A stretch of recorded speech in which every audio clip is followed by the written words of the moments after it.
সন্তান রয়েছে, সেই সন্তানটাকে আমার চাই। যদি তোমার সন্তানটা আমি পেতাম, নিজের স্তনের দুধ পান করিয়ে আবার তোমাকে ফিরিয়ে দিয়ে যেতাম। বলুন সুবহানাল্লাহ। ফুলমনি বাবা 100 টাকা দিয়েছে, সকলে মহব্বতে পড়ুন আল্লাহুম্মা আমিন। হযরতে হালিমাতুস সাদিয়া রাদিয়াল্লাহু তাআলা আনহা জানো বাবা হযরতে আমিনা রাদিয়াল্লাহু তাআলা আনহা যেন দরওয়াজা খানা খুললেন।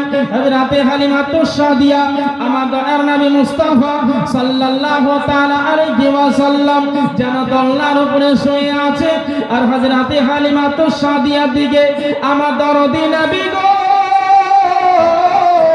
আমার রহমতের নবী আপন মা জননীর দিকে দৃষ্টিপাত করে দেখতে আছে, আর একবার হযরতে হালিমার দিকে যেন দেখতে আছে।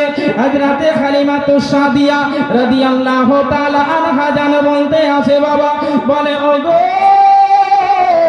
আমিনা, তোমার একটি সন্তান আছে, তুমি আমাকে দেবে। যদি তোমার সন্তানটা একটু আমাকে দাও, তবে তোমার সন্তানকে আমি সুন্দর করে লালন পালন করে ফিরিয়ে দিয়ে যাব। হযরতে আমিনা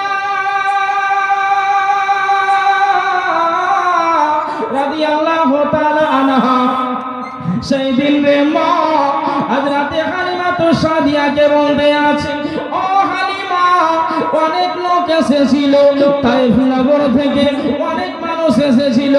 ও হালিমা, আমার সন্তানকে অনেকে কোলে নিয়েছে, অনেকে দৃষ্টিপাত করে দেখেছে, অনেকে আদর স্নেহ করেছে।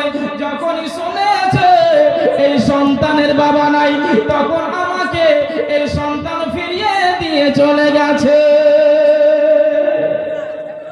হালিমা, ও বোন হালিমা, এই সন্তানকে তুমি নিয়ে যাবা, যাও। তবে এই সন্তানের বাবা নাই। কে নাই? বাবা নাই। হযরত আব্দুল্লাহ ইন্তিকাল হয়ে গেছে বানু আব্দুল নজ্জার শহরে।